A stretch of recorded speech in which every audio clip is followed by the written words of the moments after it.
Donc, bonjour à toutes, à tous.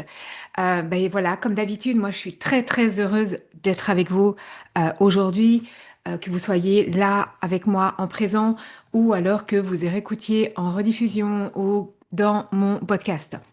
Euh, je tiens vraiment encore une fois à vous dire que c'est fantastique que vous preniez ce temps pour vous, que vous preniez un temps pour vous apporter du changement.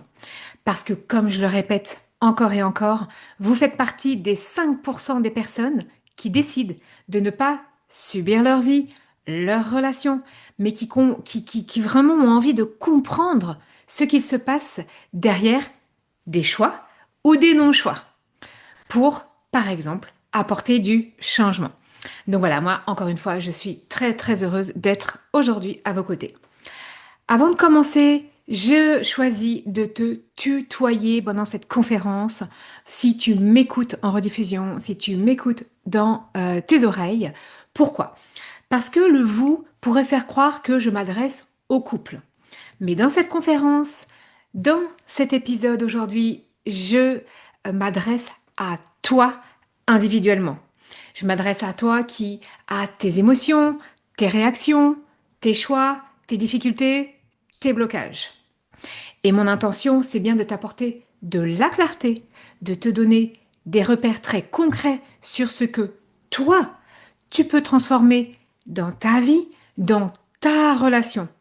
Et bien évidemment, on va chercher un exercice, un objectif assez précis qui est d'être plus épanoui, d'être plus serein, plus sereine. Partir ou rester de son couple, c'est une question qui prend beaucoup de place dès qu'elle émerge dans notre vie. Et si tu es là, bah, bien évidemment, c'est que peut-être, cette petite question arrive. Alors, aujourd'hui, je suis pas là pour te dire quoi faire et pour décider à ta place. Moi, ce que je vais faire, c'est que je vais t'aider à comprendre pourquoi tu n'arrives pas à savoir et on va bien parler de, je trouve qu'on n'en parle pas assez, de ce processus d'indécision. C'est ça un vrai processus, l'indécision. Et l'indécision fait partie aussi de ce que tu ressens. Et bien évidemment, la conséquence, sûrement, c'est que tu n'es pas en paix non plus avec ce choix de rester dans la relation ou avec ce choix de arrêter la relation. Alors, pourquoi finalement cette question arrive un jour dans ta vie? Moi, j'ai accompagné beaucoup de personnes et vraiment, ce qu'on décrit, et je vous expliquerai que je suis passée par là, fin de journée, tu rentres, tu termines ta journée et ton cerveau, il est déjà en surcharge. Il y a un bruit permanent de fond avec les messages à traiter, le repas à penser, s'il y a des enfants, des devoirs, les préparations de lendemain, la machine à lancer, l'organisation de demain, la planification, la fatigue aussi peut-être que tu as et que tu repousses encore un petit peu. Et tout ça, dans ton couple, dans ta relation, et bah cette question-là, tout ça, cette question, bah c'est des onglets un peu ouverts tout le temps en permanence dans ta tête. Et ce bruit de fond, c'est pas forcément une énorme crise. Ça peut être juste un poids, une tension, quelque chose que tu repousses parce que tu n'as ni l'énergie ni l'espace mental. Et puis il y a, et ça j'aime beaucoup, c'est ce petit mieux, c'est 2 jours, 3 jours, même une semaine, allez, même 15 jours, où là tu vas te dire, bon allez, peut-être que je dramatise en fait, peut-être que ça va repartir. Puis, sans prévenir, la même dispute, les mêmes phrases, le même ton, le même scénario, la même inaction de ton ou ta partenaire. Et puis toi, du coup, qui te retrouve à penser, waouh, mais on vient juste d'en parler, on vient juste de régler le truc. Puis là, la nuit arrive, quand enfin t'as fini tout ce que tu devais faire, et là, ça revient. Dans le silence, dans le noir, quand il n'y a plus rien à gérer sauf soi, en fait. C'est est-ce que je reste ou est-ce que je pars? Et ce qui est terrible, c'est que tu n'arrives même pas à sentir ce que tu veux. Tu sens juste le brouillard. Alors, tu vas faire ce que j'ai fait, ce que les gens sérieux, raisonnables, rationnels font. Tu prends ton téléphone, un bout de papier, puis tu fais une liste de pour ou de contre. Tu tapes sur Google, tu écoutes un podcast, tu regardes une vidéo, tu demandes conseil aux copains, aux copines, même parfois, des fois même à la famille. Et puis tu essaies de te convaincre, tu essaies de te rassurer, tu essaies surtout de trouver le signe, le avec un L-E majuscule. Et au final, bah, t'es pas plus au clair, hein. T'es juste plus fatigué, plus pleine dans la tête, il y a plus de confusion. Pourquoi? Parce que tu gères déjà mille choses. Le travail, les enfants, la maison, la logistique, les conflits, la famille, la belle famille. Et en plus, tu vas ressentir cette impression-là d'être encore en train de refaire la même histoire. Après 2 jours où ça se passait bien. Après une semaine où ça se passait bien. Et tu sais quoi? Ce n'est pas ton manque d'intelligence qui pose problème, parce que tu es intelligent, intelligente. Ce n'est même pas une question d'intelligence. Ce n'est pas une question que tu réfléchis mal.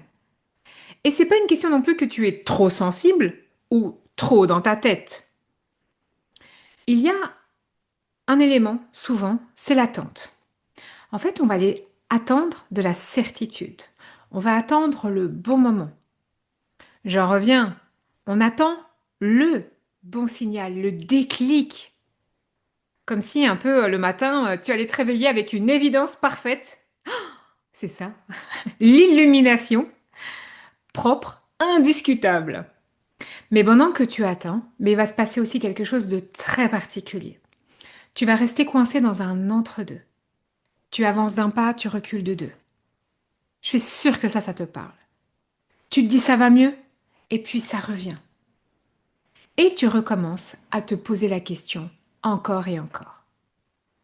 Et bien évidemment, je vais développer ce processus d'indécision, cet entre-deux. Pourquoi elle s'accroche? Pourquoi elle revient même après 2 ou 3 jours qui vont mieux? Et puis surtout, on va parler aussi très clairement de ton cerveau. Qu'est-ce que ton cerveau fait vraiment quand tu restes dans l'attente? Et reste bien jusqu'à la fin parce que je vais aussi te parler de paix intérieure. Pas la paix parce que tout est réglé à l'extérieur. Pas la paix parce que l'autre arrête de te faire un reproche.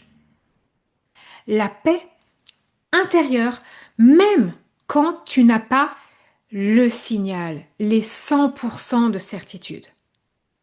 Parce que tu vis en fait, c'est pas juste une hésitation.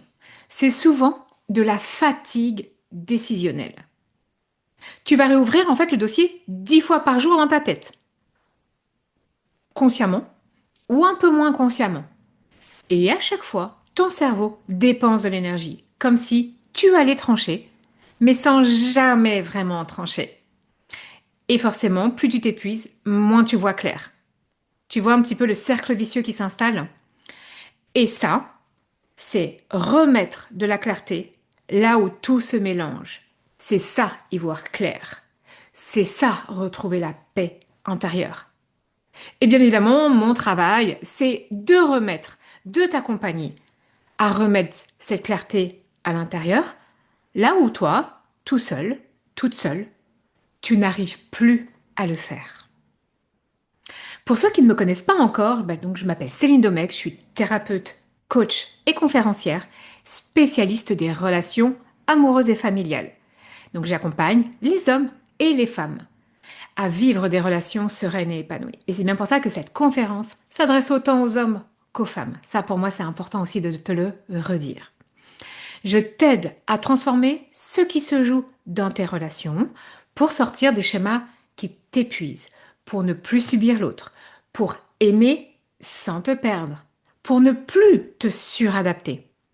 Je vais t'accompagner à gagner en capacité à te respecter, à poser aussi des limites sans culpabilité, à communiquer avec plus de justesse et à choisir, ou pas, de maintenir des relations saines.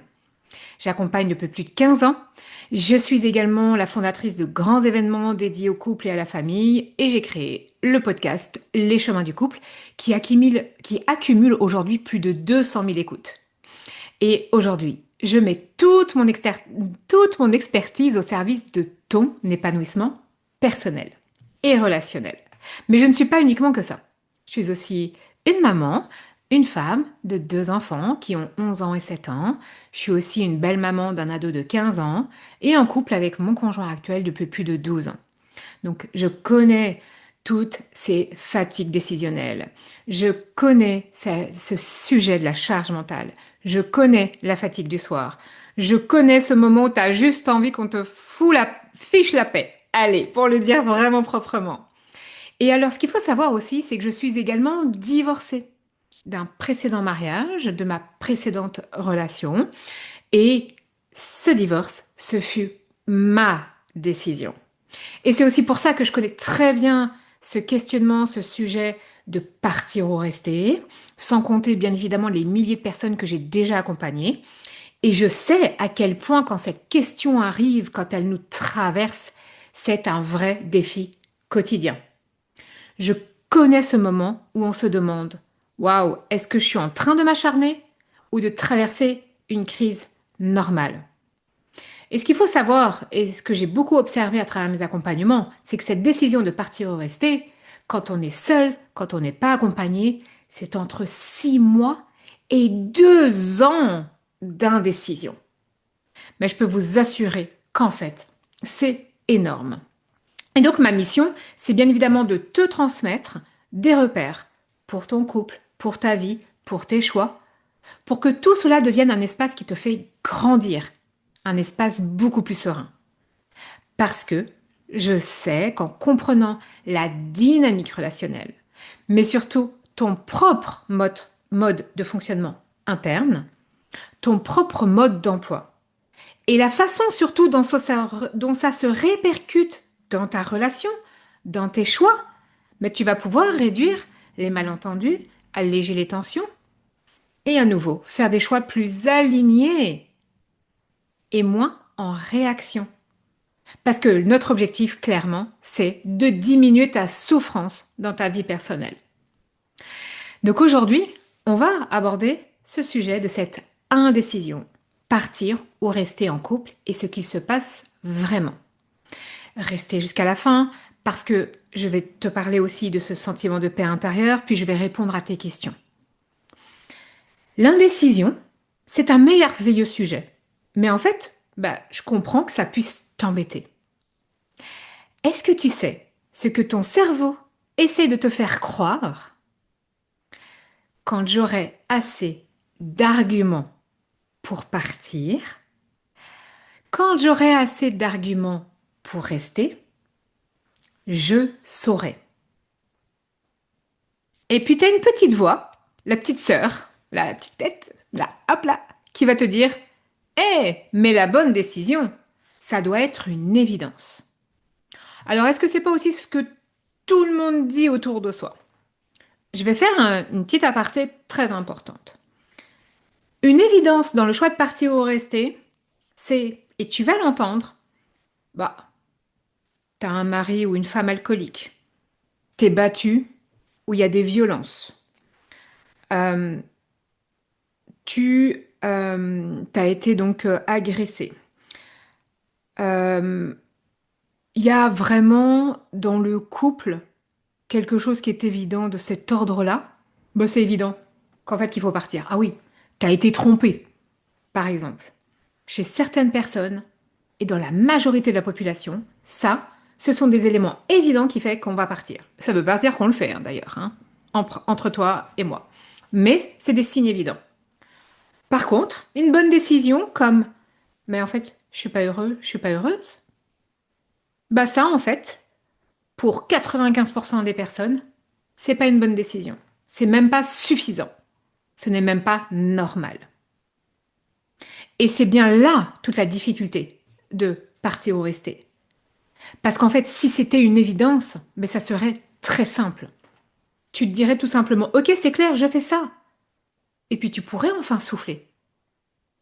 Sauf que dans la vie en plus, et on le voit bien, même quand il y a des évidences sociétales, culturelles, on va peut-être appeler ça comme ça, mais dans la vraie vie, même quand il y a ça, il y a de l'attachement, il y a la famille, il y a une histoire, il y a une identité. Les bonnes décisions ressemblent rarement à une évidence. En fait, ça ressemble plutôt à un mélange tristesse, courage, lucidité. Et puis dans ce cas-là, tu vas passer en mode rationnel à fond. Tu vas te dire, hé, je vais être sérieux, je vais être sérieuse, je vais être adulte. Je vais pas faire comme X, Y, Z. Je vais analyser. Et là, c'est là ce que j'appelle un petit peu l'Excel, le tableau Excel de l'amour. Tu notes tout. Alors, aujourd'hui, il ou elle, hein, parce que vraiment je m'adresse aux deux, il ou elle a fait bien ça. Ta ta ta ta ta ta ta ta ta. Première colonne. Deuxième colonne, il ou elle a mal fait ça. Ta ta ta ta ta ta ta ta ta ta ta. Et puis on fait ça peut-être sur une semaine, un mois. On va regarder les efforts, les manques, les qualités, les défauts. On va faire des plus, des moins. Je vous dis, hein, la liste de pour ou de contre. Des colonnes. On compare. Ah ouais, mais moi j'ai quand même une copine. Ça, son mari il fait ça et pas le mien, quoi. Ça te parle, ça. Et puis en fait, plus tu vas noter, plus tu vas t'épuiser. Parce que ce que tu essayes de faire, c'est que tu essayes de faire rentrer une question de sécurité intérieure, de respect, de lien, de dignité, d'alignement dans un tableau qui ne sait gérer que des plus et des moins. Mais en fait, tu vas te retrouver dans une situation absurde. Tu vas avoir encore plus d'informations qu'avant, et tu as bien compris, beaucoup moins de paix qu'avant. Donc, ton cerveau, on est d'accord, il adore les colonnes. Mais ton cœur, ton corps, ta vie, mais en fait, on vit en nuances. C'est pas blanc ou noir. C'est un peu comme si tu allais te balader, faire une randonnée.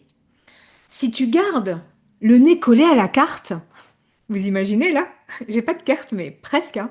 Mais en fait, tu vas voir plein de détails. Tu vas voir plein de sentiers, plein de noms. Tu vas voir que telle pierre, elle est là. Ok. Tu vas voir des options. Mais en fait, tu vois plus du tout l'horizon derrière.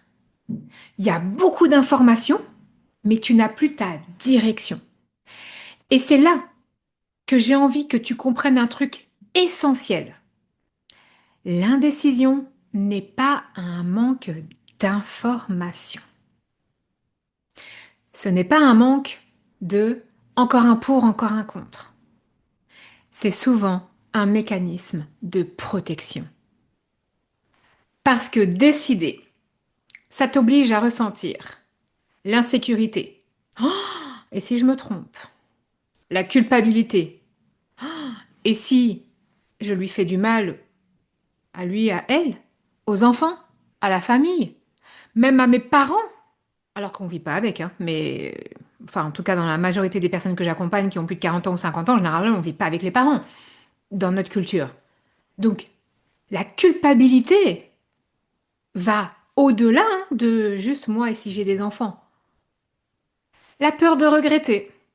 Et si je gâchais ma vie? La peur de être jugé. Et si on pense que j'ai échoué? La peur de l'inconnu. Je connais ce que je vis actuellement. Et même si j'aime pas les disputes, par exemple quotidiennes, ou son inaction, ou ses défauts, on va même aller là, en fait c'est du connu par rapport à si je devais partir, l'avenir. Et donc ton cerveau, qu'est-ce qu'il va faire? Il va te proposer une stratégie très simple. Reste bien dans l'analyse. Parce que l'analyse, c'est quelque chose qui va te rassurer en impression uniquement parce que ça te donne l'impression de contrôler quelque chose. Mais pour autant, ça ne te donne pas forcément la paix intérieure. Juste après, je vais te montrer vraiment un exemple qui va t'aider à sortir de ce brouillard, qui va t'aider un peu à comprendre ce que tu ressens même quand tu n'as pas 100% de certitude.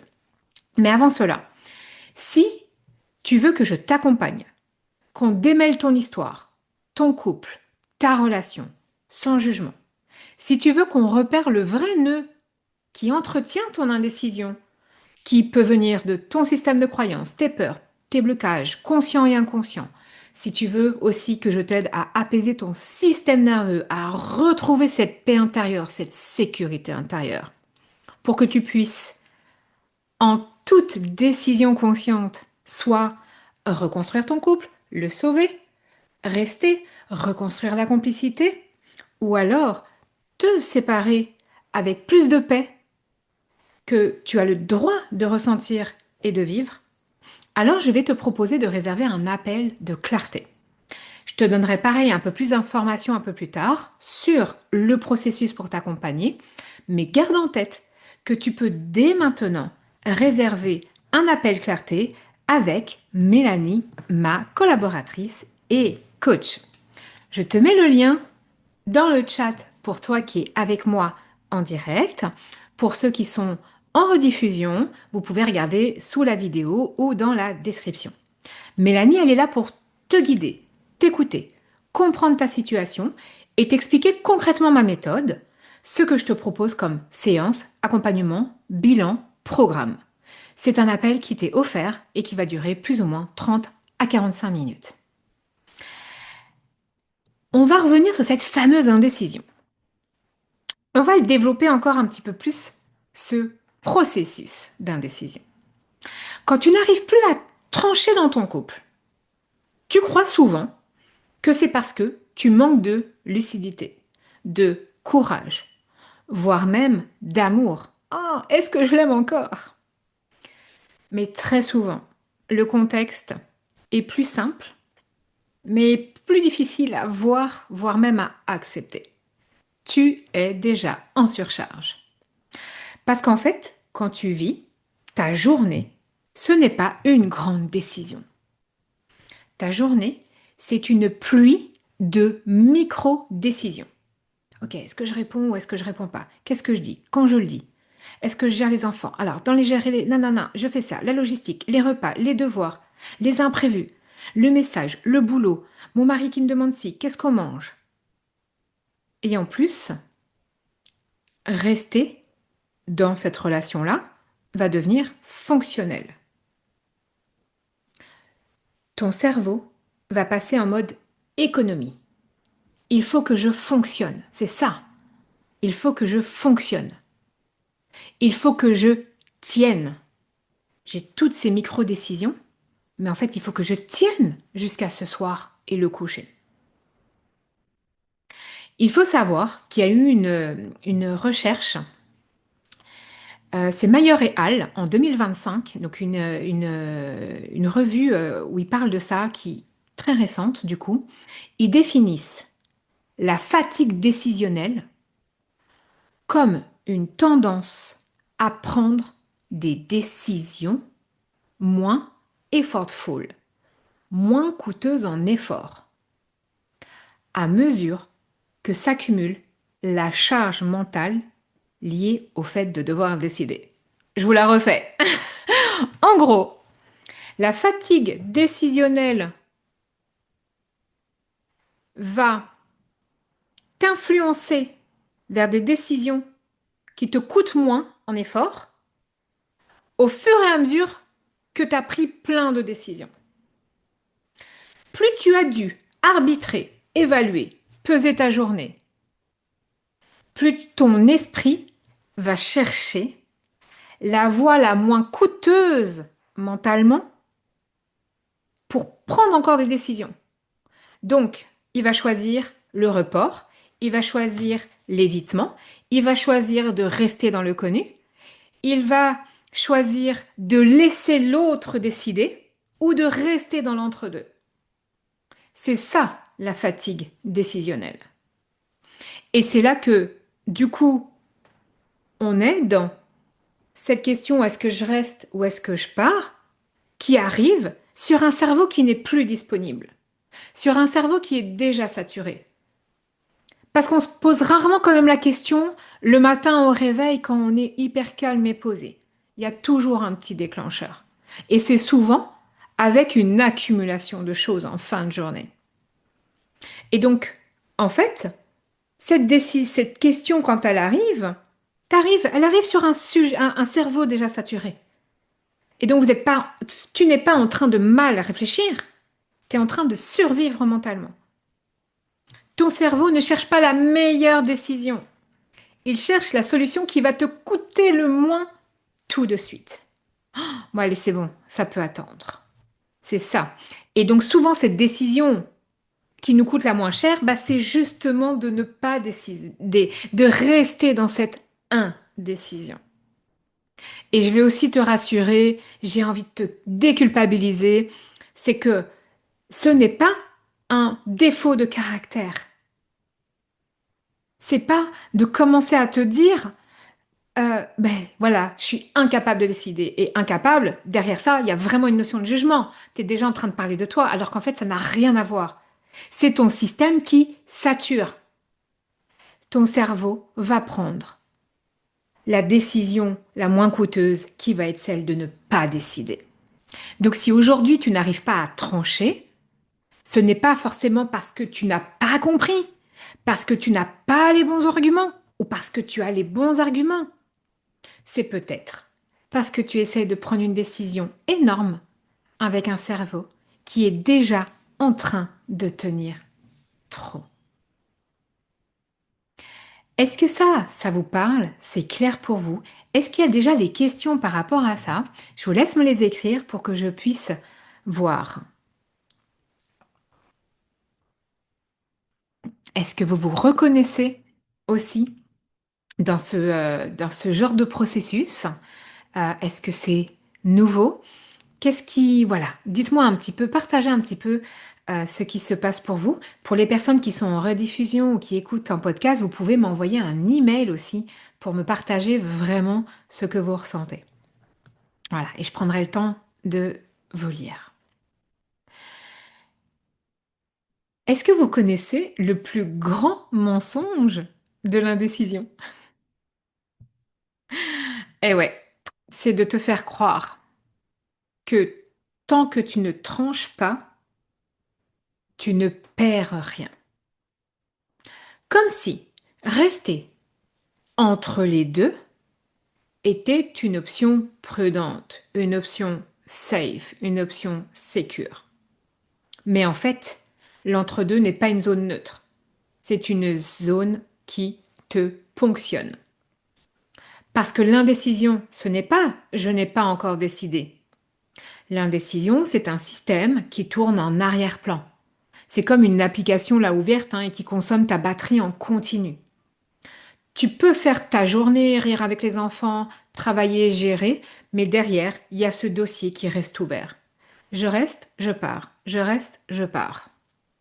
Et ce qui te fatigue, ce n'est pas seulement la question, c'est le redémarrage permanent de la question.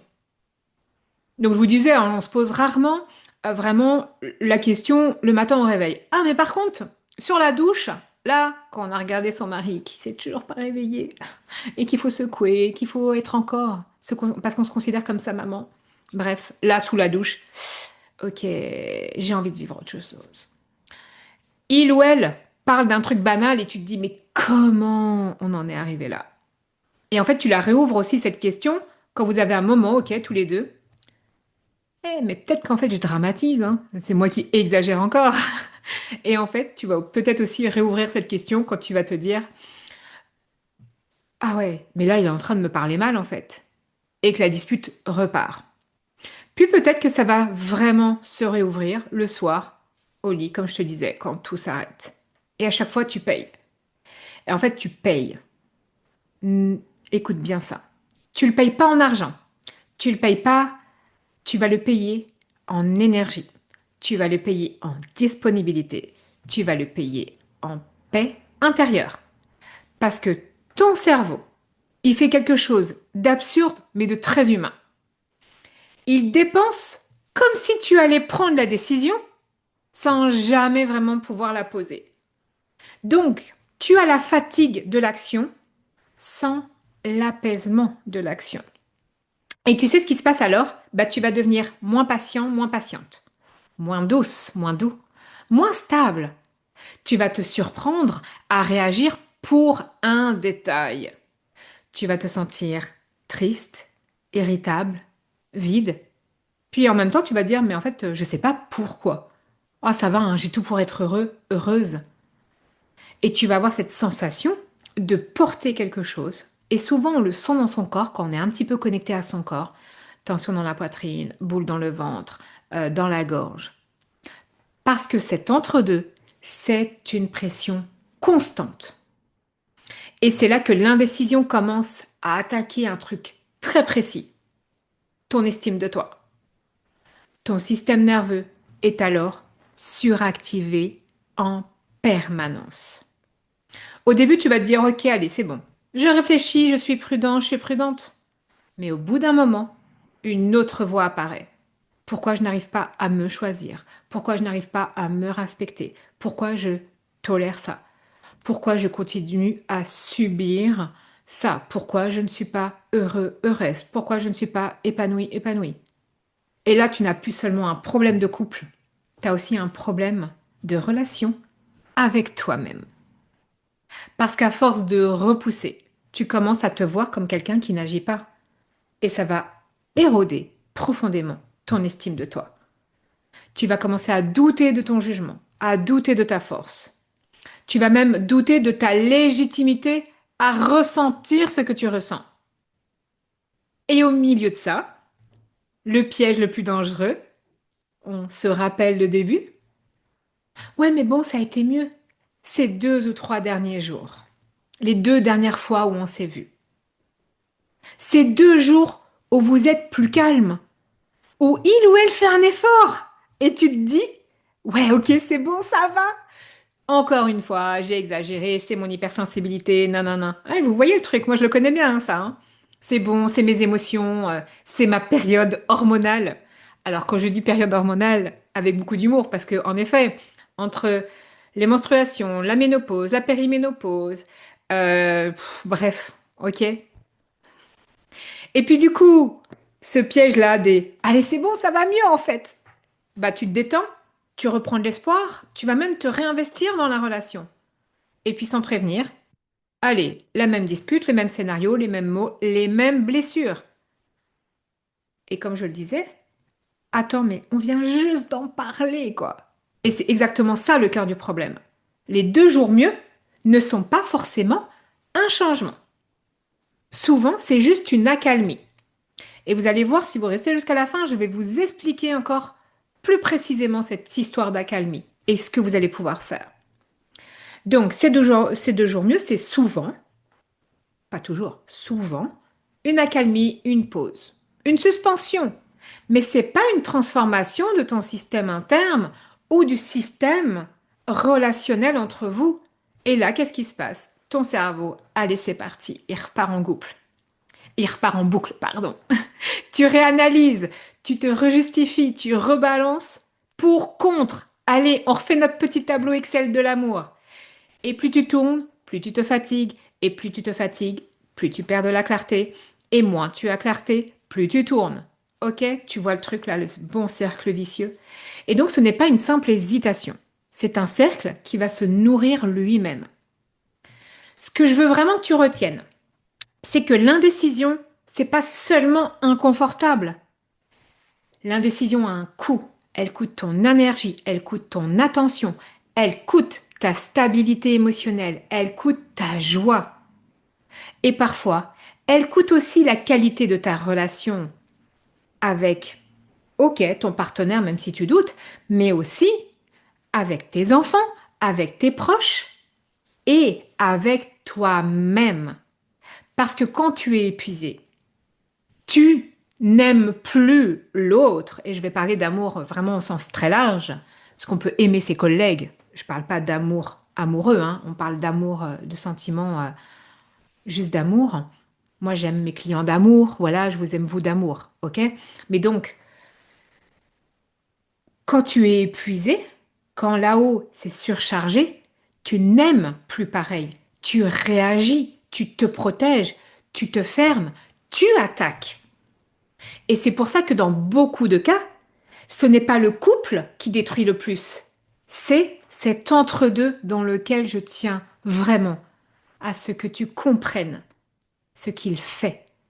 Parce que cet entre-deux, il te garde en tension. Il te donne pas de direction et il ne t'apporte pas de paix intérieure. Et bien évidemment que quand tu es dans cet état-là, ton cerveau ne cherche plus la vérité, il cherche un soulagement. Quand tu es fatigué, saturé, à bout, ton cerveau, il ne devient pas plus sage. Il devient plus économique. Il cherche à réduire la pression le plus vite possible. Et c'est là, si tu arrives à comprendre ça, c'est que dans cette indécision, tu ne fais pas rien non plus. Tu fais quelque chose en permanence, tu tentes de te soulager. Sauf que tu vas essayer de te soulager avec des stratégies qui donnent l'impression de bouger, mais en fait qui te maintiennent dans cette boucle. On revient sur cette liste de pour ou contre. Sur le moment, ça fait du bien. T'as l'impression que tu mets de l'ordre, que tu te poses, que tu clarifies, que tu rationalises. Et tu te dis, ouais, ok, là c'est clair. Le problème, c'est que la liste, elle ne touche pas à ce qui rend la décision si chère émotionnellement. Parce que, à nouveau, ce que je te dis, c'est que si tu ne prends pas de décision, ce qui te bloque, ce n'est pas un manque d'information. C'est la peur d'être injuste, la peur de regretter, la culpabilité par rapport aux enfants, la peur du regard des autres, la peur d'être seul, la peur de se tromper de vie. Et une liste, ça ne peut pas résoudre aucune émotion de peur ou de sentiment de culpabilité. Et je parle même pas encore du sentiment de honte qu'il peut y avoir. Une liste ne peut pas résoudre tout ça. Elle te donne juste, comme je te le disais, une impression que tu contrôles pendant quelques heures, pendant quelques jours. Et puis des fois, on va ajouter un argument, on va en enlever un, on va changer l'ordre. On attend d'être un peu plus apaisé, et puis on relit tout ça. Ah mais mince, cette liste, elle me dit pas du tout ce que je pensais il y a 3 jours. Ça, je l'ai entendu énormément quand j'accompagne les personnes. Ben oui, parce que ton état intérieur n'est pas stable. Tu ne fais pas cette liste même à partir d'une paix intérieure. Quand tu fais une liste quand tu es fatigué, tu n'auras pas du tout le même regard sur la même liste. Pas quand tu re-regardes ta liste quand tu es fatigué, tu n'auras pas du tout le même regard que si tu es vulnérable, que si tu as été chargé aujourd'hui. Et donc, on ne construit pas de la clarté en fait avec tout ça. En fait, on est en train de faire vraiment tout un processus de rumination mais organisé. On a l'impression d'avancer, mais en fait, on tourne en rond. Et quand ce coût émotionnel est trop haut, bah, ton cerveau, qu'est-ce qu'il fait? Vous avez compris?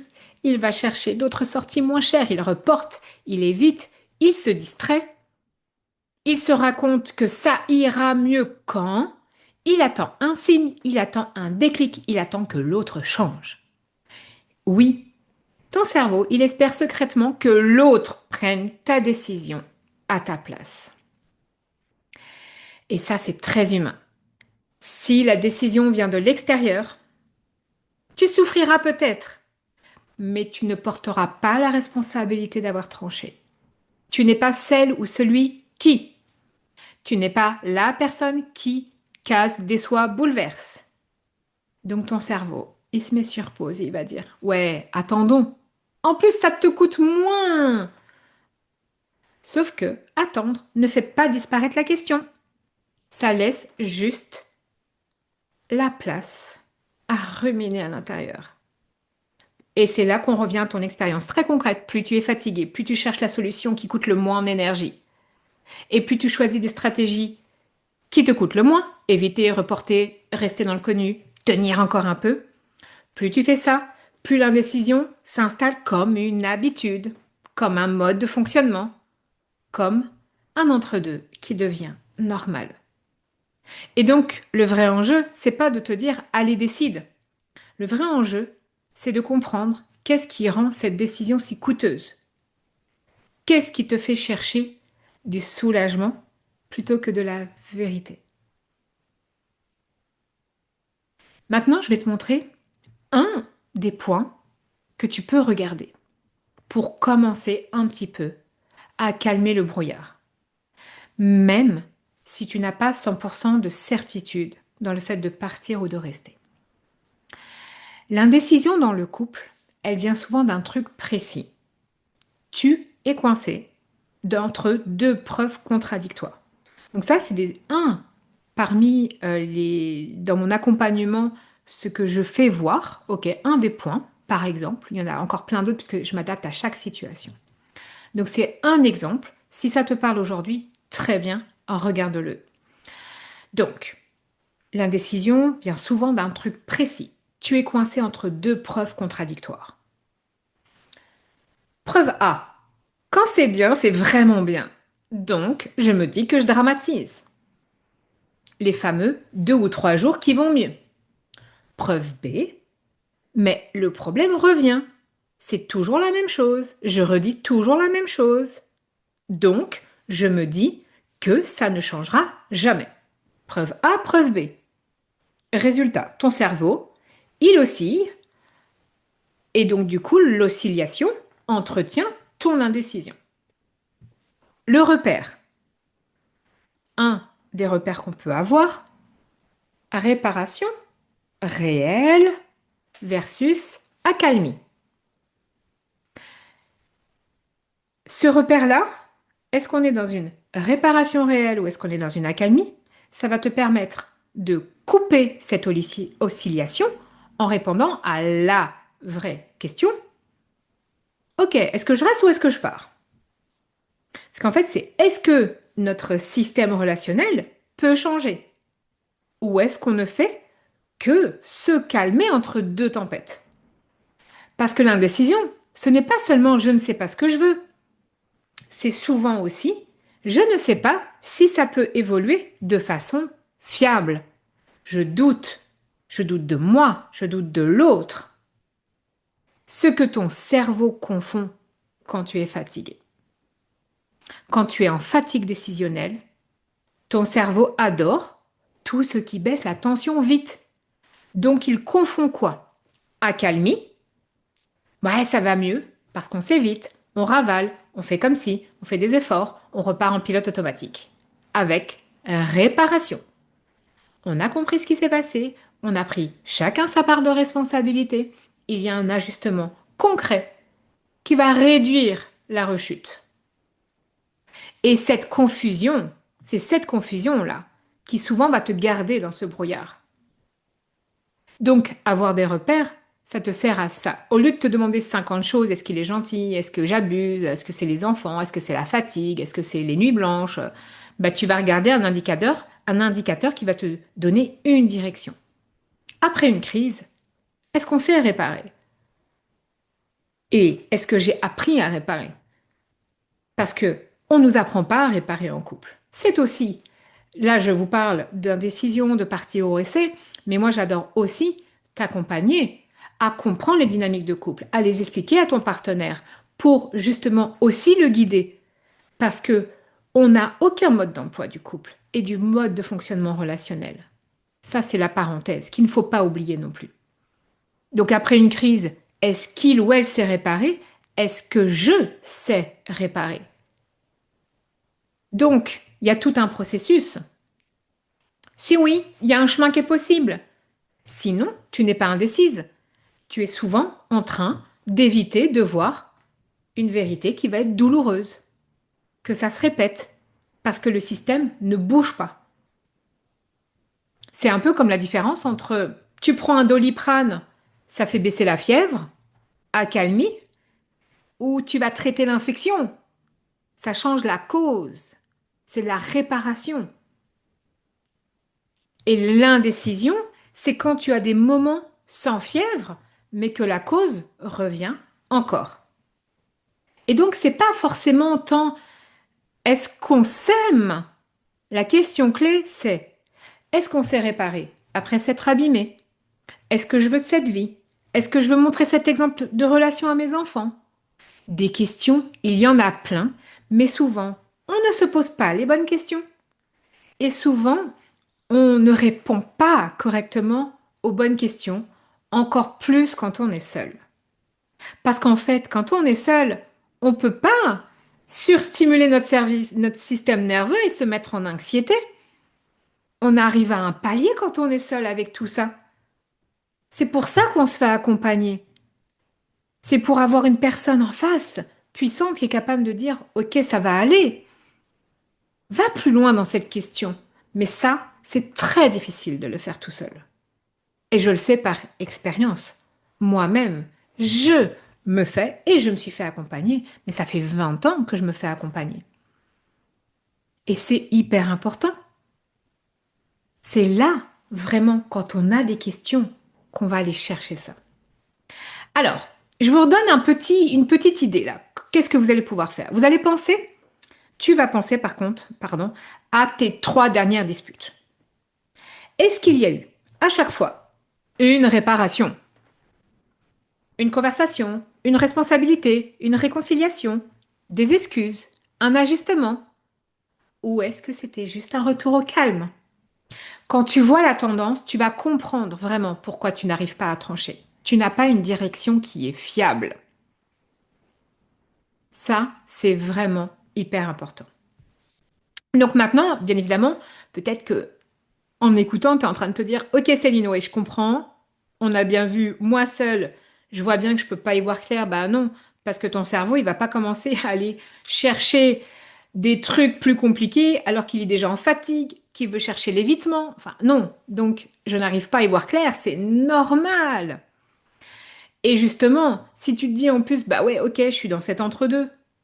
Et bingo, mon estime de moi, ah, en fait, si tu es honnête avec toi, il grandit ou il est en train de diminuer, diminuer, diminuer, diminuer? Mais c'est là, en fait, que je vais t'accompagner. On va démêler, je vais t'aider à démêler, je vais t'aider à remettre de la clarté, je vais t'aider à retrouver une direction, je t'aide à repérer ce qui entretient l'entre-deux, réellement, pas les histoires que tu te racontes. Et puis, je peux aussi t'aider à retrouver un cap dans ta relation, si tu as décidé de rester, en fait. Je vais t'aider aussi à travailler ta relation avec toi-même. Comme je vous le dis, hein, je suis une spécialiste de la relation amoureuse, familiale et aussi bien évidemment avec soi-même. Je vais t'aider avec tous les outils que j'ai à ma disposition pour apaiser ton système nerveux, pour voir ce qui t'épuise sans que tu t'en rendes compte. Parce que faire cela encore et encore seul, à un moment donné, c'est encore plus épuisant. Tu vas retrouver une clarté et cette clarté, c'est moins d'indécision et moins d'indécision, c'est plus de paix. Que ça soit avec une séance, un accompagnement sur la durée, un programme en ligne, j'ai la formule qui va te convenir à toi et ta situation. Donc, comme je te le dis, et je vais te remettre le lien dans le chat et pour les personnes qui sont en rediffusion, qui écoutent via le podcast, c'est dans la description sous cette vidéo. Prends un appel avec Mélanie qui va t'expliquer comment je travaille et tu pourras être accompagné par mes soins. Donc, on revient sur cette histoire de liste. La liste de pour ou de contre, elle n'aide pas dans l'indécision. L'indécision n'est pas un manque d'information. Le plus important, c'est quoi? C'est de retrouver ta sécurité intérieure. Et il faut savoir que l'indécision, c'est aussi très souvent un mécanisme de protection. Quand l'indécision te protège, rappelle-toi, elle ne le fait pas non plus gratuitement. Oui, bien sûr, qu'elle t'évite de ressentir tout de suite la peur d'être seule, la peur de te tromper, la peur d'être injuste, la peur d'être jugé, la peur de l'inconnu, la culpabilité, la peur de regretter, la peur d'être celui ou celle qui casse tout. Mais en échange, elle te prend autre chose qui est ta paix intérieure. Parce que rester dans l'entre-deux, ce n'est pas neutre. Comme je te le disais, ce n'est pas juste je laisse encore un peu de temps au temps. C'est vraiment vivre avec ce dossier en permanence dans ta tête. Et à force, tu ne vis plus vraiment. Tu surveilles. Ton système nerveux reste en alerte constamment. Quand tu restes longtemps dans le flou, dans l'attente, dans la tension, ton système nerveux a vraiment du mal à redescendre. Même quand il n'y a plus de dispute sur le moment, il va rester cette hyper-vigilance en arrière-plan. Tu peux vraiment avoir l'air de fonctionner, de gérer ton quotidien, de continuer à avancer. Mais à l'intérieur, t'es pas vraiment au repos. Et une paix intérieure, on va aussi démystifier le truc, ce n'est pas juste être zen, hein. La paix intérieure, c'est quand ton système n'est plus obligé d'être en alerte permanence. C'est quand tu peux respirer sans avoir cette question suspendue au-dessus de toi. C'est quand ton corps arrête de se préparer à la prochaine tension. Vous connaissez cette situation, hein, probablement super épanouie au travail ou à la maison avec les enfants ou avec les copines. Et faut que je rentre à la maison. Voilà. Bah là, c'est bien qu'il y ait un sujet de fond. On n'est pas réellement au repos. Le système nerveux est en alerte. Je ne peux pas respirer, vraiment. Mon corps se prépare à le retour à la maison. Et quand tu récupères de la place dans la tête, dans ton corps, dans ton cœur, dans ton quotidien, c'est t'offrir plus de paix grâce à un système nerveux qui va être aussi plus régulé. Ça change tout, hein. Tu vas dormir autrement, tu vas penser autrement, tu vas parler autrement. Tu vas être plus disponible avec tes enfants, avec ton travail, avec toi-même. Tu vas retrouver de la patience, de la présence, de l'élan. Et parfois, tu vas peut-être même retrouver du coup ton partenaire. Ça, c'est la surprise. C'est l'effet qui se coule. Je m'y attendais pas. Ben oui. Parce que même des fois, de prendre la décision, par exemple, de partir dans sa tête et de retrouver toute cette paix, fait qu'en fait, après quelques semaines, ben merde, je suis restée. Mais je suis pas restée pour les bonnes ou les mauvaises raisons. Je suis restée parce qu'en fait, j'ai changé. Tu vois à quel point de prendre une décision à l'intérieur de soi est hyper important? En fait, tu vas même redécouvrir à quel point tu étais probablement épuisé.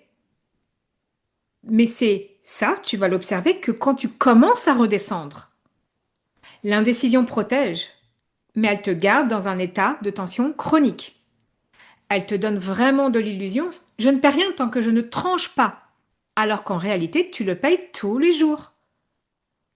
C'est très important. L'entre-deux vole ta paix intérieure. Et donc, à force, cette absence de paix finit par aussi contaminer tout le reste. J'espère que tu l'as compris, je ne suis pas en train de te parler de passer à l'action immédiatement. Je ne suis pas en train de te dire décide aujourd'hui et fais tes valises demain matin. Est-ce que vous avez compris toute la subtilité des choses? Je suis en train de te parler de ton état intérieur. De ce moment où, à l'intérieur de toi, ouais, ok, c'est clair. Où tu vas dire, je sais. Même si après, dans les faits, tu ne peux peut-être pas bouger tout de suite. Pour des raisons matérielles, familiales, financières, logistiques. Ou tout simplement parce que ce n'est pas le moment concrètement dans la réalité. Ce que je suis en train de te dire, c'est que tu peux savoir intérieurement. Tu peux savoir que tu as choisi de partir sans pouvoir partir immédiatement. C'est OK. Et on peut vraiment faire un profond travail sur soi, sur sa posture, sur sa responsabilité, sur ce qui se joue dans la relation, et puis choisir intérieurement de rester, de reconstruire, de remettre du mouvement dans le couple, de remettre du vivant dans le système. Mais ce n'est pas à partir de tout ce que j'ai fait avec le moindre doute de partir ou d'attendre que l'autre fasse ci ou ne fasse pas ça. C'est vraiment, je prends à partir d'un système apaisé le choix de rester. Ouais, il y a vraiment quelque chose qui va changer à partir de moi. Donc, ni cette conférence, ni mes accompagnements n'ont pour but de t'expliquer comment se passe une séparation matériellement, ni de décider pour toi. Même si tu as bien compris que qu'est-ce qu'on adorerait que quelqu'un d'autre prenne la décision pour soi. Bah oui, ça nous coûte moins en énergie. Ça marche. Mais ça, c'est pas comme ça que j'accompagne les personnes. Mon rôle n'est pas non plus de te faire un mode d'emploi pratique. Bon, ok, je fais quoi après? Mon rôle, c'est de t'accompagner à travers tout ce que tu ressens, tout ce qui bloque, tout ce qui te brouille, pour que ta décision se pose d'abord à l'intérieur de toi. Et ensuite, naturellement, les actions que tu vas poser vont te servir parce qu'elles vont venir d'un endroit, toi, ta paix intérieure, beaucoup plus juste.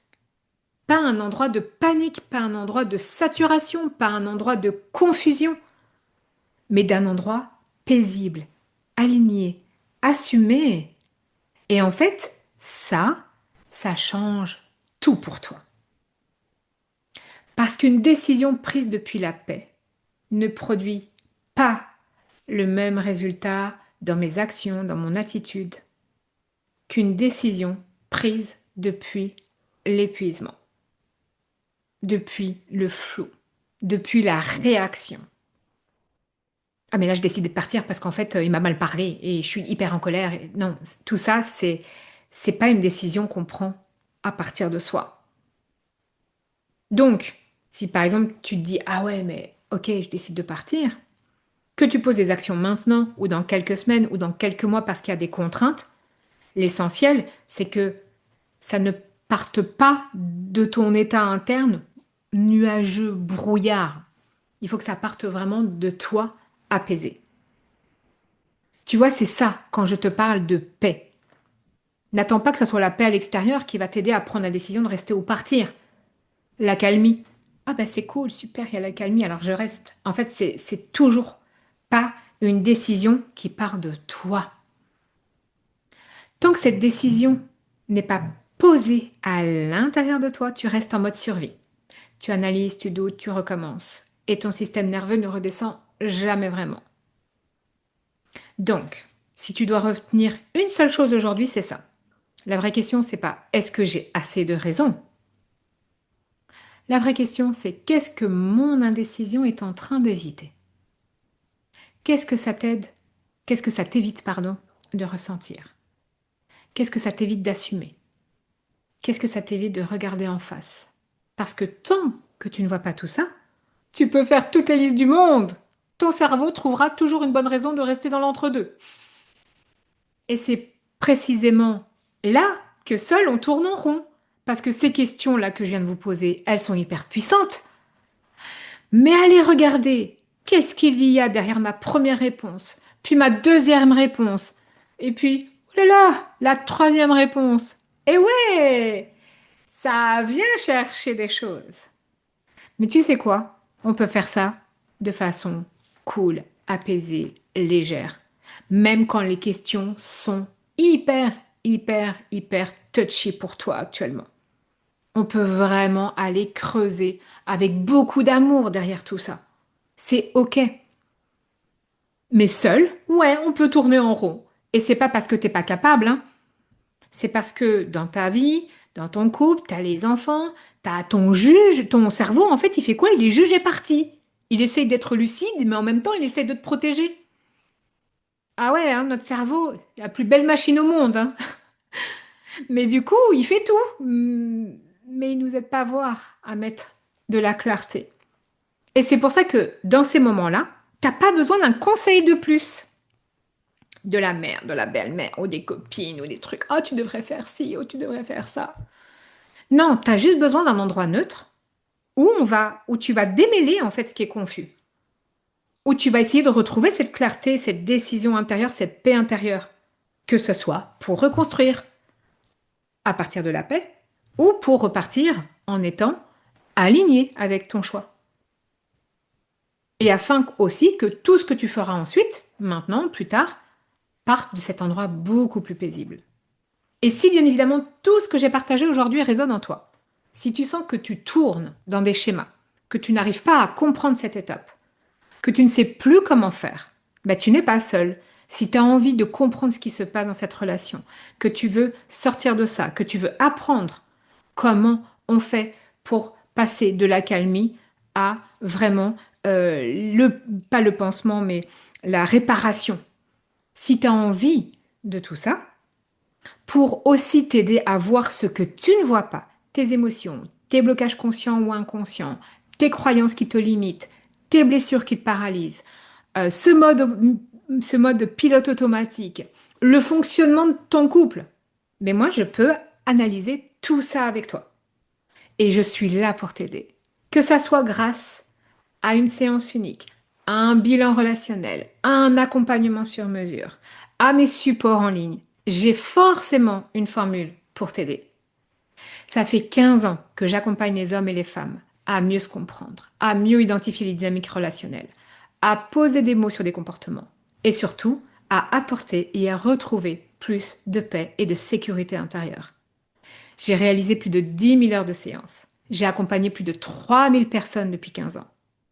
Et c'est dans cette expertise poussée, dans mes recherches, mes formations, et ma capacité aussi à identifier très rapidement où sont les racines de tes difficultés, dans ma capacité à aller voir où ça se joue dans ta relation avec toi-même, avec l'autre, que j'ai créé une méthode d'accompagnement puissante, rapide, et surtout aussi pensée pour te rendre autonome.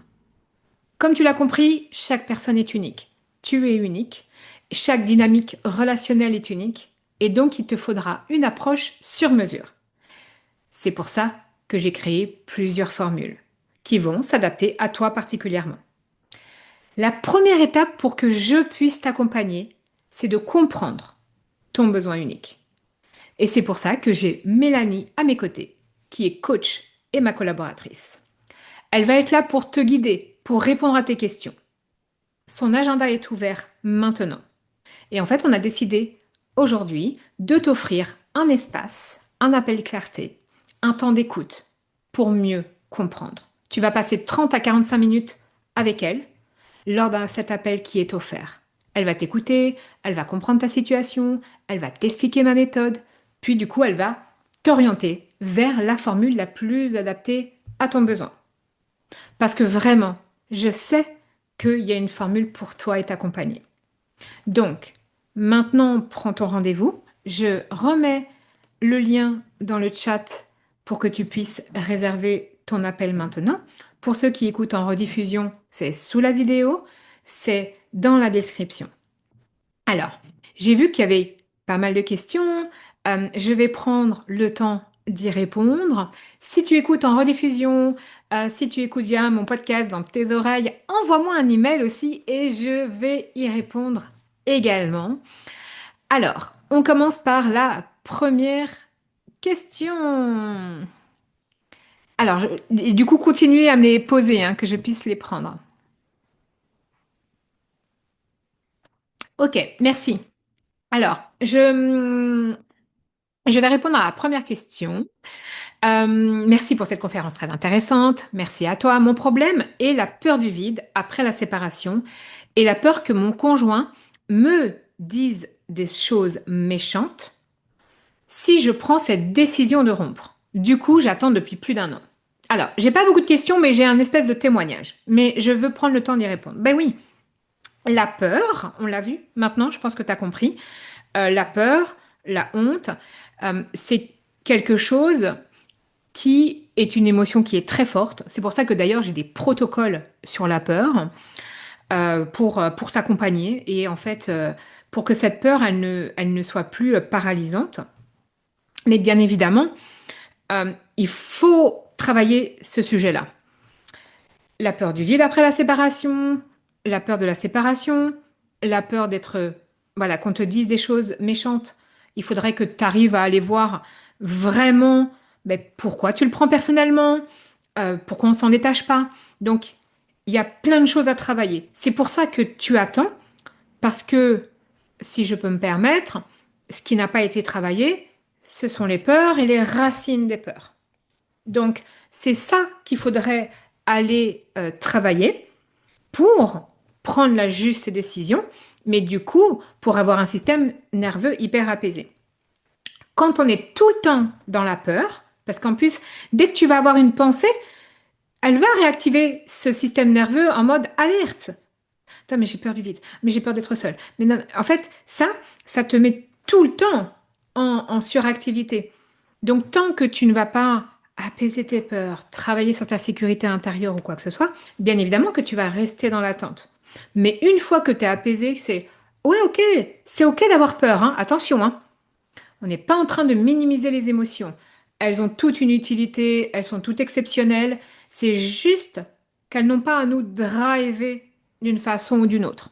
Mais là, la peur te drive, ok, je t'accompagne, on commence à bosser ça pour que face à ta peur, tu sois posé. Ok, elle arrive, ta peur, ça marche, mais elle te coûte pas en énergie.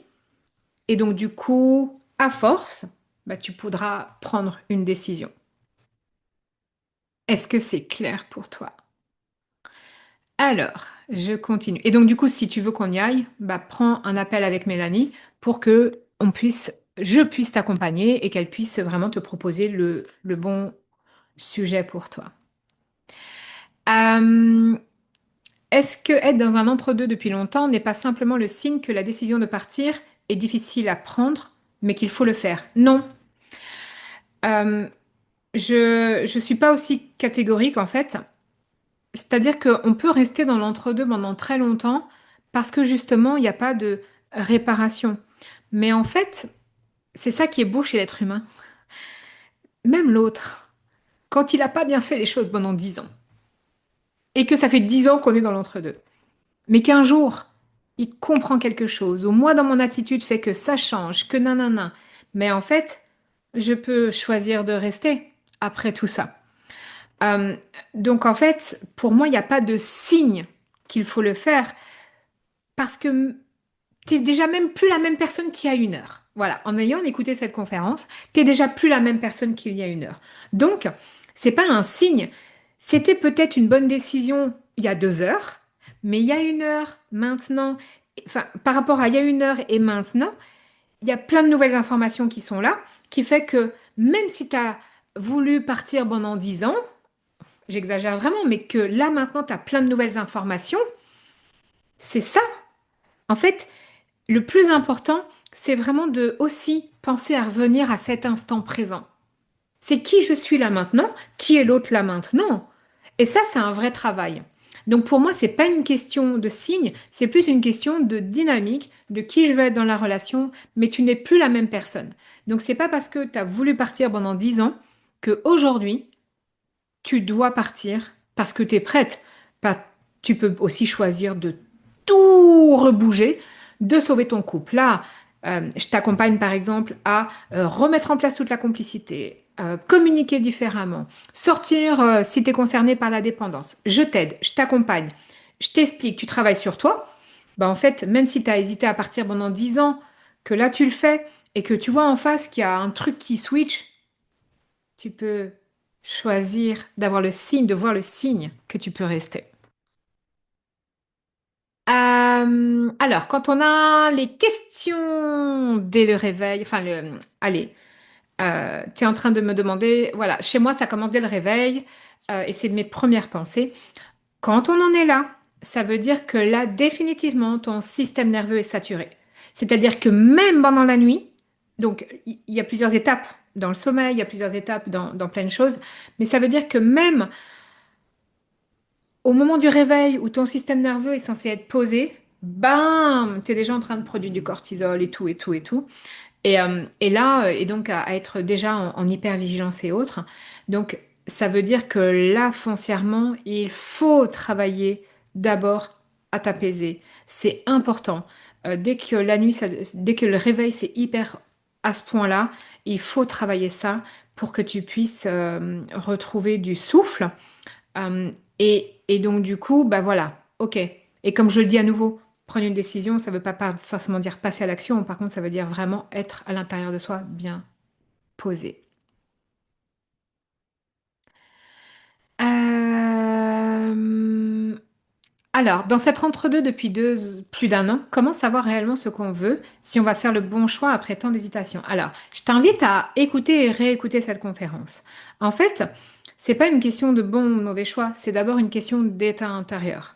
Donc, tu vas savoir ce que tu veux réellement en travaillant sur toi, en allant faire le job. Je peux t'accompagner à ça. Parce qu'en fait, tu es en train de te raconter plein de choses en fonction de comment tu fonctionnes. Donc, je ne te connais pas particulièrement et personnellement. Donc, il y a peut-être plein de croyances et de mécanismes qui fait que, en fait, tu n'arrives pas à avoir toute seule ce que tu veux réellement. Donc, c'est des mécanismes de protection, à nouveau comme j'ai expliqué. Donc, c'est pas une question d'hésitation, c'est une question d'indécision.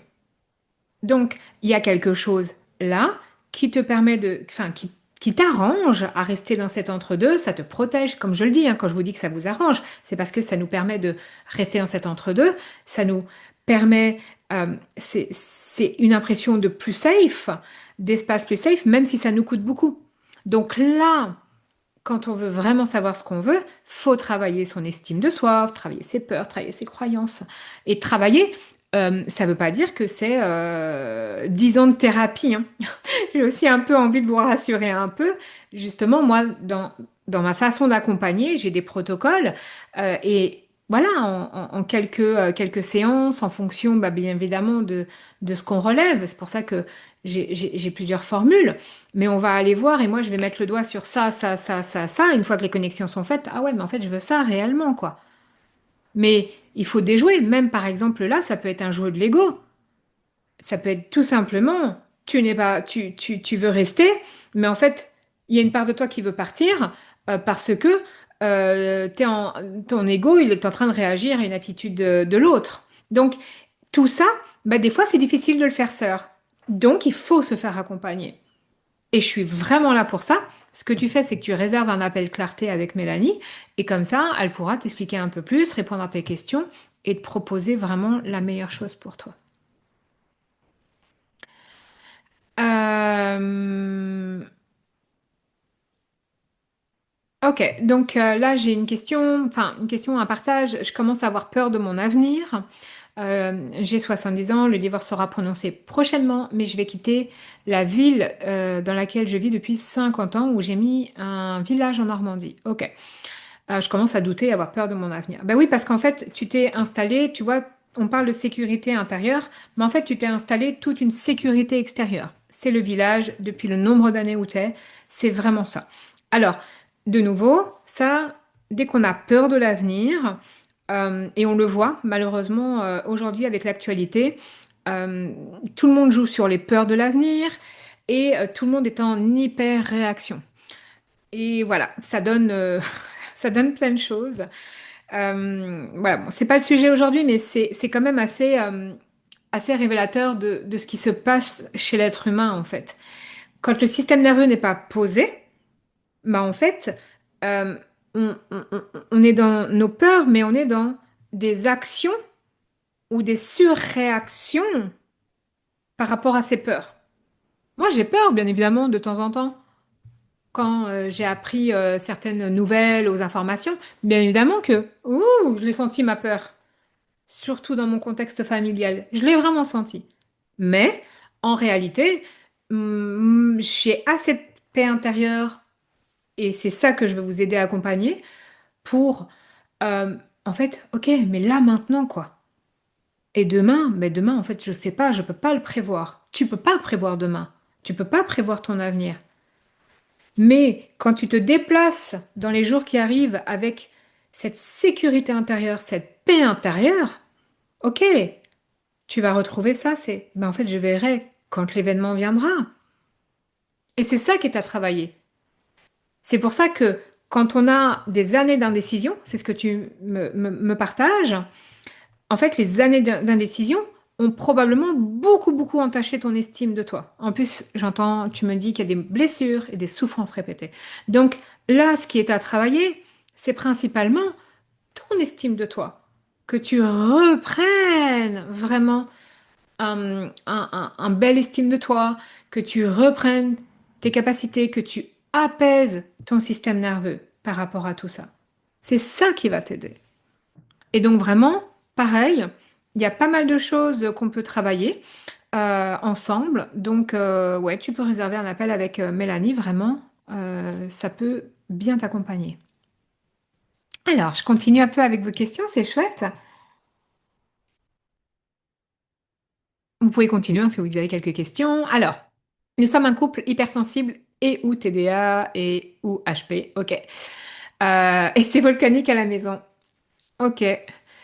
Nous allons nous faire bilanter. Bravo. Il y a un moment donné, on arrête les suppositions et surtout, on pose les choses là où elles doivent être. Parce que les doutes, surtout dans tous ces mécanismes d'HP, de TDA, de TDAH ou pas, bref, il faut remettre de la clarté. De nouveau, la clarté apporte de la paix intérieure. Nous cherchons à comment mieux nous améliorer, mieux nous comprendre. Nous avons beaucoup d'amour, mais c'est dur que parfois j'ai envie de partir. De tout cœur avec toi. Et en effet, là, tu as envie de partir parce qu'il y a des réactions, parce qu'il y a des incompréhensions et surtout parce qu'en plus, on t'a probablement pas appris à vivre. Donc, à vérifier, donc toi-même si tu es hypersensible et ou HP, ou tes enfants hypersensibles et ou HP, ou ton mari hypersensible et ou HP et TDA. Bref, on t'a pas appris à vivre tout ça. Euh, Moi, ça, je l'ai beaucoup travaillé. Donc, j'ai tous les supports en ligne en plus pour t'accompagner, des protocoles ou quoi que ce soit. Même avant le bilan, tu peux déjà commencer avec moi à travailler ce sujet-là parce que, en fait, euh, c'est pas assez expliqué.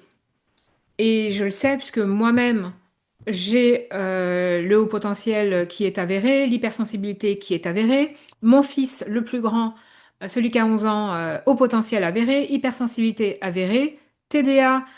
J'ai commencé tous les processus. Pour moi, alors on n'est pas beaucoup sur du H, sauf peut-être mon dernier, mais en tout cas pour moi, je suis en train de vérifier aussi. Pour mon fils, je suis en train de vérifier. Bref, en fait, c'est cool de faire les vérifications. Par contre, après, il y a un moment donné, bah, faut apprendre à naviguer avec tout ça et le couple. Et ça, il y a quasi personne qui ne le fait. Donc là, pour le coup, moi, j'ai créé tout ce qu'il faut. Surtout, donc c'est accès hypersensibilité, bien évidemment, et à haut potentiel, et ou à haut potentiel. Et on fait un bilan parce que des fois, on ne se rend pas compte vraiment notre responsabilité aussi et comment on fait quand on est hypersensible. Et moi, j'adore donner des protocoles, des trucs et astuces avec des enfants qui sont dans cette dynamique aussi pour justement que tu acceptes que tu aies le droit à des soupapes et comment on les explique aux enfants. Donc voilà, donc vraiment là, tu peux réserver un appel. Pareil avec Mélanie, je vois vraiment comment je pourrais t'accompagner dans tout ça. Alors c'est que le début, ce que tu me partages, parce qu'il y a plein de choses à faire, mais il faut apprendre en fait. En fait, c'est pas une question d'amour à nouveau, et ça tu le dis, on a beaucoup d'amour, mais tu as envie de partir parce qu'en fait, tu ne sais plus comment faire. Tu es démuni. Tu as besoin de savoir comment faire. En fait, là, t'as pas besoin qu'on décide pour toi, mais tu as besoin d'avoir le protocole quelque part. Et le protocole, sachez que qu'est-ce que ça vous apporte quand moi je vous donne des protocoles, quand moi je suis à vos côtés, quand je réponds à vos questions, mais qu'est-ce qui se passe? Et ça libère vachement de charge cérébrale. C'est aussi à ça que je sers. Et moi, j'adore faire ça, hein. J'adore dénouer tous les trucs, chercher dans tous les endroits et de vous proposer, ok, vas-y, fais ça, fais ça, fais ça, fais ça. Et je peux vous assurer que les retours que j'ai, c'est ah merci Céline. Non, mais je pensais pas qu'on pouvait faire ça avec les enfants. Combien de fois? Et ou avec mon mari? Bah si en fait. Mais si en fait. Vas-y, fais-le. Teste-le. Oublie toutes les stratégies TikTok, Instagram et tout, mais fais ça. Et moi, je te le dis clairement. Parce que je commence pas. Non, non, non, je te dis clairement, fais ça. Essaye. Et à partir de ça, on diagnostique. Juste à annoter. Donc en fait, on n'a plus grand-chose, il n'y a plus de décision à prendre. Il y a juste à faire, à observer, à m'envoyer le compte-rendu. Alors attention, hein, ça dépend des formes d'accompagnement, mais c'est juste pour vous expliquer que je sers à ça aussi. Je peux être vraiment votre soutien au quotidien et j'adore faire ça en plus, donc vous accompagner et tout. Voilà, j'espère que ça t'aide. Alors, je regarde parce que j'ai vu d'autres questions, mais je vérifie si... euh, Ouais, je ne sais plus ce que je ressens. Je suis juste perdue. Merci pour ça. Euh, de nouveau, si tu te sens perdu, c'est un signe classique de saturation. Ok, quand tu es trop fatigué, ton système nerveux, ah, il trouve plus la clarté, il va te donner que du brouillard. Ok? Donc, juste le premier travail, c'est pas de décider, j'espère que tu l'as compris, c'est de redescendre.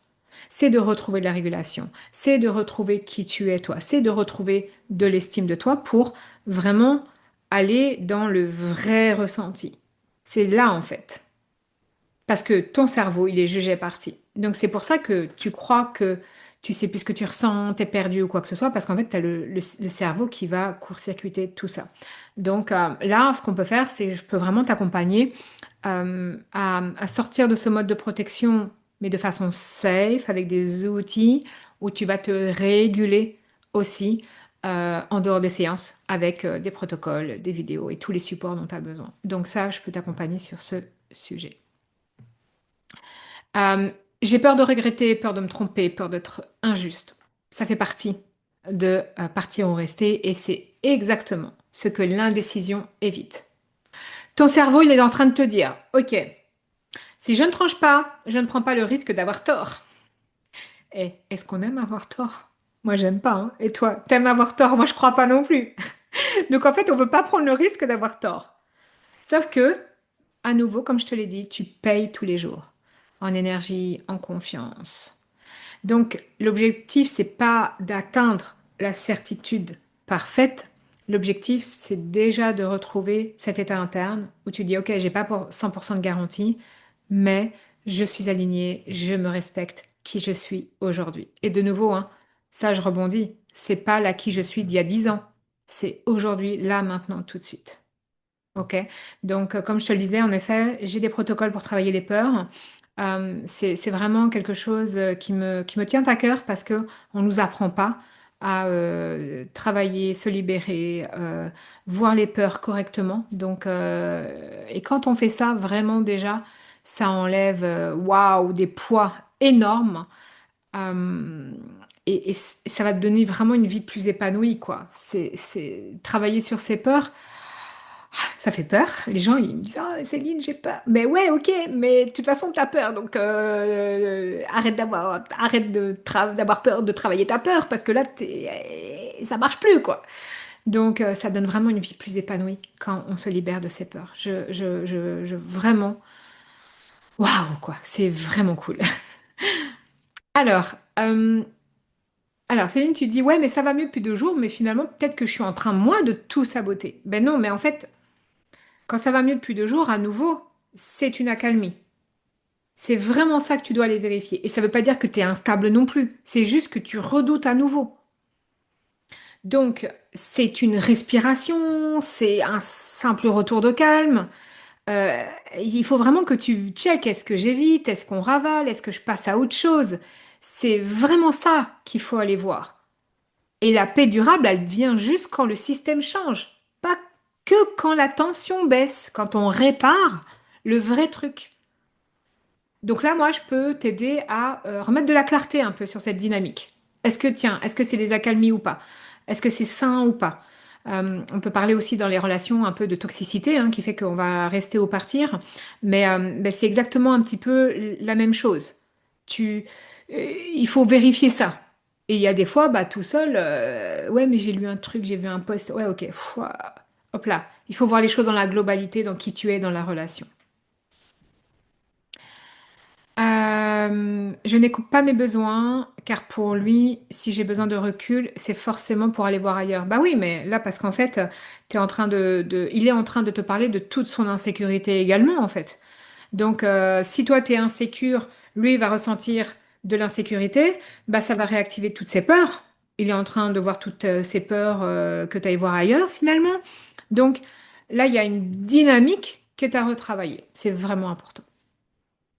Alors, encore 2 questions, a priori, donc dites-moi s'il y a encore d'autres questions. Mais je n'ai pas le temps, je suis déjà épuisée, Céline. À quoi ça sert de me faire accompagner par toi? Merci, merci pour ta franchise déjà. Mais oui, tu es déjà en train de parler de fatigue décisionnelle, fatigue émotionnelle. Tu es en train de porter beaucoup, beaucoup, beaucoup, beaucoup. Et donc, du coup, on est d'accord, ton cerveau cherche à économiser les ressources. C'est ce qu'on a vu aujourd'hui. Donc, est-ce que tu as compris que l'indécision te prend aussi du mental tous les jours, puisque tu rouvres le dossier en permanence. Et donc, l'objectif, c'est pas de faire plus, c'est de que je t'aide à récupérer de l'espace, à reposer ton système. Tac, tac, tac, des protocoles, un bilan et tout. Réponds aux questions, guide-toi, laisse-toi guider par moi et tu vas récupérer du temps et tu vas récupérer de l'énergie. Donc, il y a un moment donné, il faut casser un mode de fonctionnement. Ça, c'est hyper, hyper, hyper important. Alors, j'ai une autre question. J'ai beaucoup travaillé sur moi. J'ai déjà beaucoup investi pour moi, pour notre couple. En quoi me faire accompagner par toi serait différent? Alors déjà, si tu as beaucoup travaillé sur toi, c'est génial, c'est une force. Mais si tu bloques encore aujourd'hui, c'est pas, euh, c'est pas que t'as pas assez fait en fait. C'est souvent qu'il y a des zones que soit tu peux pas voir seul, soit il y a un bénéfice caché, une peur, une culpabilité, une blessure, une croyance. Et j'ai aussi envie de te dire que le travail sur soi, en fait, c'est pas une ligne droite et il n'y a pas un début et une fin. Moi, je suis désolée, le travail sur soi, c'est de la naissance à la mort. Je veux dire, on est des êtres humains qui évoluons, donc il n'y a pas de limite. Ah, mais j'ai assez travaillé sur moi là. Pouah. Ça fait 15 ans que j'accompagne les gens. Ça fait 20 ans que je travaille sur moi. Je peux vous assurer que, ouais, j'ai réglé des dossiers. Il y en a qui sont réglés, les dossiers. Ah, il y en a qui sont à moitié réglés. Et il y en a, vous savez quoi, que je n'ai même pas encore vu. Et vous savez quoi, parce que le travail sur soi, c'est quoi? Quand on vous dit la vérité, c'est un oignon, t'enlèves une couche, t'enlèves un dossier, puis t'en enlèves une autre. Mais en fait, à chaque étape, il y a toujours quelque chose. Il y a toujours quelque chose de plus fin, de plus profond qui va apparaître. C'est ça le travail sur soi. Il y a un moment donné, c'est important d'être juste honnête avec soi-même. Et il y a juste le choix de, à un moment donné, bah là, je me fais accompagner pour faire ce travail sur moi parce que c'est bon, c'est sain, ça me permet de gagner de l'énergie, nanana, d'avoir des facilités, des protocoles, des trucs, fais ci, fais ça, teste ça, nanana. Et puis il y a juste des fois, je choisis de le faire tout seul. C'est juste ça, en fait, la différence. Mais le travail sur soi ne s'arrête jamais. Donc, aujourd'hui, si vraiment ça bloque encore, ça ne veut pas dire que tout ce que tu as fait n'a rien servi. Déjà, félicite-toi, sois cool et tout.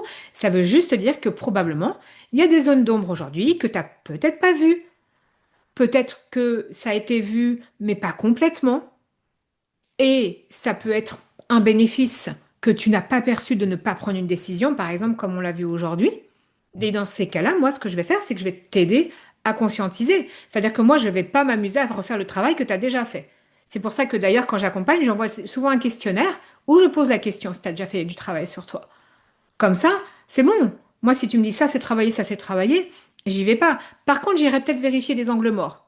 Parce que je connais les angles morts. Parce que je sais, fondamentalement, j'arrive à percevoir, ça c'est les années d'expérience, hein. Les années d'expérience fait que, ah, moi, j'ai un truc là, je veux le vérifier. Si le dossier est clos, t'es absolument en paix, on n'y va pas. Je te fais pas perdre ton temps. On va pas commencer à réouvrir tous les dossiers que tu as fait précédemment. C'est pas mon job. Mon job, c'est la prochaine couche de l'oignon qui est prête à aller voir et on fait le nombre de couches que tu as envie. Et ça se passe vraiment en séance, en accompagnement, des fois sur juste un bilan, des fois sur quelques semaines. Et c'est OK en fait. C'est toi qui vas aller voir ce dont tu as besoin. Parce qu'en fait, on ne perçoit pas des fois qu'il y a des croyances sous-jacentes qui nous limitent. Il y a des émotions. Ah, mais en fait, bah ouais, elles sont bien en dessous, des besoins bien en dessous. Et voilà, c'est ça que je vais aller voir. Et c'est sûr que, bah, par rapport à d'autres, 15 années d'expérience, des milliers d'heures de formation, des recherches. J'adore continuer, moi, encore à me former, mais tous les jours, quoi. C'est tous les jours, je n'arrête pas. Et donc, du coup, bah, je vais faire des liens que n'arriveront peut-être pas à faire d'autres. Et c'est OK. Euh, hop là, une dernière question. Et puis, bah, on va pouvoir clôturer.